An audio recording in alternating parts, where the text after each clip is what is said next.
तो हेलो दोस्तों, अगर आपने पिछली वीडियो नहीं देखी है तो डिस्क्रिप्शन में लिंक दिया हुआ है, वहां से देख लीजिएगा। तो जैसा कि हमने पिछले एपिसोड में देखा कि डाउलिंग को कई लोगों के टोकन्स मिल जाते हैं और उसने बायू को भी जान से मार डाला था। और अब इस एपिसोड में हम डाउलिंग को देखते हैं जो कुछ लोगों से फाइट कर रहा था जो कि बायू के साथी थे और उसकी मौत का बदला लेने आए थे। लेकिन डाउलिंग बड़े ही आसानी से उन्हें हरा देता है और एक आदमी की तरफ बढ़कर अपना हाथ आगे करता है, जो देखकर वो आदमी कहता है कि सर आप तो बहुत अच्छे हो। जिस पर डाउलिंग बोलता है, अबे गधे, मुझे तेरा टोकन चाहिए। जहां वो डाउलिंग को अपना टोकन दे देता है। फिर डाउलिंग सोचता हुआ जा रहा था कि वांग फैमिली से मुझे कई सारे टोकन मिल गए और अब मेरे पास टोटल 7 टोकन्स हैं। इससे मैं कम से कम टॉप 10 में तो आ ही जाऊंगा। ये सब वो सोच ही रहा था कि तभी वहाँ एंशिएंट बर्ड बीस्ट आ जाता है, जिस वजह से डाउलिंग के सारे टोकन्स नीचे गिर जाते हैं। फिर वो बीस्ट उन टोकन्स को अपने सीक्रेट बैग में रखते हुए कहने लगता है कि लड़के, मैं एक फायर स्पिरिट बर्ड हूँ जिसके पास एंशिएंट ब्लड लाइन है। मैं तुमसे बहुत इम्प्रेस हूँ, तुम मुझे अपना मास्टर बना सकते हो। जिस पर डाउलिंग कहने लगता है कि भले ही तुम एंशिएंट बीस्ट हो तो क्या तुम चोरी भी करोगे। जिस पर वो एंशिएंट बर्ड कहने लगता है कि ये तो बस एक ट्रायल है, यहाँ जो भी पावरफुल होगा वही विनर बन सकता है। अगर तुम्हें ये टोकन्स चाहिए तो तुम मुझसे फाइट करके इन्हें ले भी सकते हो। जो सुनकर डाउलिंग हंसने लगता है और कहने लगता है कि तुम ऐसे पहले बंदे हो जिसने मुझे खुद सामने से चैलेंज किया है। इतना बोलकर वो उस पर अटैक कर देता है, पर वो फायर बर्ड उन अटैक से बच जाता है, जिससे डाउलिंग उस पर पत्थरों से अटैक करने लगता है। लेकिन वो उससे भी बच रहा था, जिसे देखकर डाउलिंग को गुस्सा आ जाता है और वो एक बड़ा सा पत्थर उठाकर उसे उसकी तरफ फेंकता है, जिससे वो फायर बर्ड उसी के अंदर दब जाता है।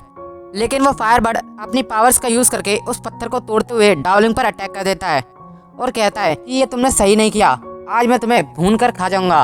और वो फायर बर्ड उस पर अटैक करने लगता है, जिसके बाद फायर बीस्ट डाउलिंग का पीछे करने लगता है और भागते भागते 2 लोगों पर भी अपनी फायर से अटैक कर देता है। जिसके बाद उनके टोकन्स हवा में डाउलिंग अपने पास रख लेता है। और दूर पहाड़ की चोटी से जुआनिन ये सब देख रहा था और कह रहा था कि ये फायर बर्ड तो बहुत ज्यादा पागल है, एक लूजर कल्टिवेटर के साथ खेल रहा है। तभी उसका सर्वेंट बोलता है कि मास्टर, हम उस बर्ड की राइड कर सकते हैं। जिस पर जुआनिन कहता है कि हमें किसी की भी जरूरत नहीं है, हम अपने काम को खुद ही पूरा कर लेंगे। फिर हम डाउलिंग और फायरबर्ड को देखते हैं, जहाँ पर फायरबर्ड की काफ़ी सारी पावर्स खत्म हो चुकी थी, लेकिन डाउलिंग के पास अभी भी काफ़ी ज़्यादा एनर्जी थी। लेकिन वो फायरबर्ड हार नहीं मानता और अपने फिजिकल स्ट्रेंथ से ही उस पर अटैक कर देता है, जिसे डाउलिंग अपने हाथ से रोक देता है और उसके पास से एक स्टोरेज बैग अपने पास रख लेता है, जो देखकर वो बर्ड काफ़ी ज़्यादा गुस्सा हो जाता है और कहता है कि तुम मेरा सामान मुझे वापस कर दो। लेकिन डाउलिंग नहीं मानता, जिसके बाद वो फायरबर्ड अपनी ब्लड लाइन का यूज़ करते हुए डाउलिंग पे खतरनाक अटैक करने लगता है, जिसे डाउलिंग अपने मीटियोर पंच से कैंसिल कर देता है। इसके बाद वो फायरबर्ड अपनी स्पेशल टेक्निक रागिंग इन्फर्नो का यूज़ करता है, लेकिन फायरबर्ड की एनर्जी खत्म होने के कारण उसका अटैक फीका पड़ जाता है और वही पीछे हट जाता है। फिर डाउलिंग उसकी तरफ जाने लगता है, जो देखकर वो डर जाता है और कहने लगता है कि मेरे पास तो अब कुछ भी नहीं बचा। लेकिन डाउलिंग कहता है कि तुम्हारे पास कोई ना कोई खास चीज़ जरूर होगी, वो तुम मुझे दे दो। जिस पर वो फायरबर्ड डरते हुए कहता है कि ठीक है, मैं तुम्हें वो देने के लिए तैयार हूँ। इसके बाद वो नाटक करने लगता है और उसे चकमा देकर वहाँ से भाग जाता है। जिसके बाद डाउलिंग फायरबर्ड की थैली चेक करता है, जिसमें उसे टोकन्स के साथ एक बोतल मिलती है। जब वो उस बोतल को चेक करता है तो उसके अंदर ह्यूमैनिटी पिल मिलती है, जो कि एक काफ़ी एक्सपेंसिव पिल थी। जिसके बाद डाउलिंग उस पिल को तुरंत ही खा लेता है। दूसरी तरफ हम फायरबर्ड को देखते हैं, जो काफी ज्यादा डरा हुआ था और उसके पैर भी कांप रहे थे। वो कहता है कि मैंने अभी तक जितनी भी सेविंग्स करी थी वो सारी मैंने उस पिल को खरीदने में खर्च कर दी, अब मेरे पास कुछ भी नहीं है। इतना कहकर वो रोने लगता है। फिर हम उन दोनों लोगों को देखते हैं जिन्हें उस फायरबर्ड ने घायल कर दिया था।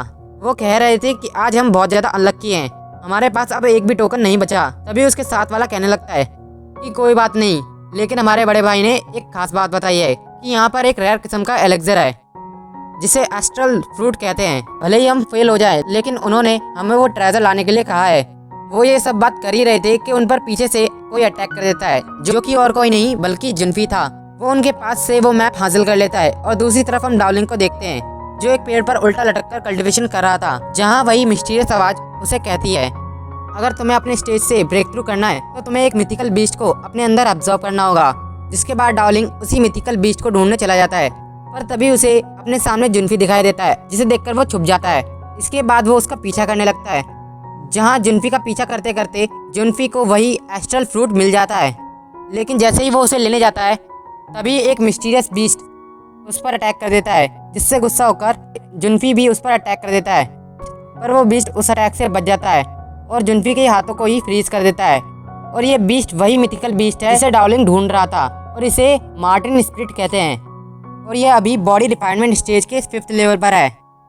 फिर वो मार्टिन स्पिरिट एक लाइट बॉल में कन्वर्ट होकर जुनफी पर अटैक कर देता है, जिसे जुनफी अपनी शील्ड से रोकने की कोशिश करता है, पर उसकी शील्ड टूट जाती है। जिसके बाद जुनफी नीडल से उस पर अटैक करता है, लेकिन उस अटैक को लगने से पहले ही डार्लिंग उसे रोक देता है, जिससे वो मार्टिन स्पिरिट बच जाती है। और ये एपिसोड यहीं खत्म हो जाता है। अगर आपको वीडियो पसंद आई तो वीडियो को लाइक करके चैनल को सब्सक्राइब करना मत भूलिएगा। मिलते हैं इसकी अगली वीडियो में।